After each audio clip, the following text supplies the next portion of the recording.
እንደምትለው ቀላል አይደለም ብላኛለች እህታችን። ስለዚህ ምን አለ መሰላችሁ ሳይኮሎጂ የማትረዱት ነገር ስናድግ ነገሮችን ከባድ አድርገን ወይም ደግሞ ራሳችንን ማሻሻል በጣም ከባድ ነገርና የማይገፋና የማይቻል ነገር አድርገን እናስባለን። ከዛ አቅራቢያችን ወይም ደግሞ አካባቢያችን ያሉ ሰዎች ራሳቸውን አሻሽለው ስናይ ደግሞ እንዴት አደረጉት ብለን ጥያቄ እንጠይቃለን። ምንም አይነት ሚስጥር የለው። ነገሮችን ቀለል አድርጋችሁ ማየት መቻል አለባችሁ።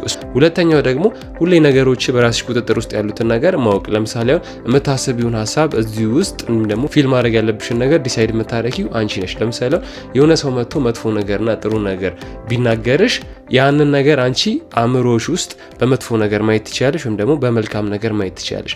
ምርጫው እጅሽ ላይ ነው። ምክንያቱም አእምሮሽን ራስሽ ነሽ የምትቆጣጠሪው፣ ማዘዝ አለብሽ ማለት ነው። ስለዚህ ይህንን ቤዚክ እና ቀላል የሆነ ነገር ካወቅሽ ሁሌ የምታሰቢያቸውና ፊልም የምታደርጊያቸው ነገሮች አንቺ ሊያበረቱ ወይም ደግሞ አንቺ ሊያጎለብቱ አንቺን ጥሩ ደረጃ ላይ ሊያደርሱ የሚችሉ ነገሮች ነው መሆን ያለባቸው ማለት ነው። ለምን ልብሽ፣ ጉበትሽ፣ ሳምባሽ እንዲሁም ደግሞ የተለያየ ክፍሎችሽ ላንቺ ሊሰሩ ነው የተሰሩ። ስለዚህ አእምሮሽም ላንቺ ነው መጥቀም ያለበት እንጂ ራስሽን መክዳት የለበትም ማለት ነው። ስለዚህ አክሽናብል ስቴፕ ወይም ደግሞ ተግባር መውሰድሽን አትርሺ። ያ ምንድነው የምታስቢውና ፊልም ታረጊው ነገር መቆጣጠር መቻል አለብሽ ማለት ነው። ይመቻችሁ።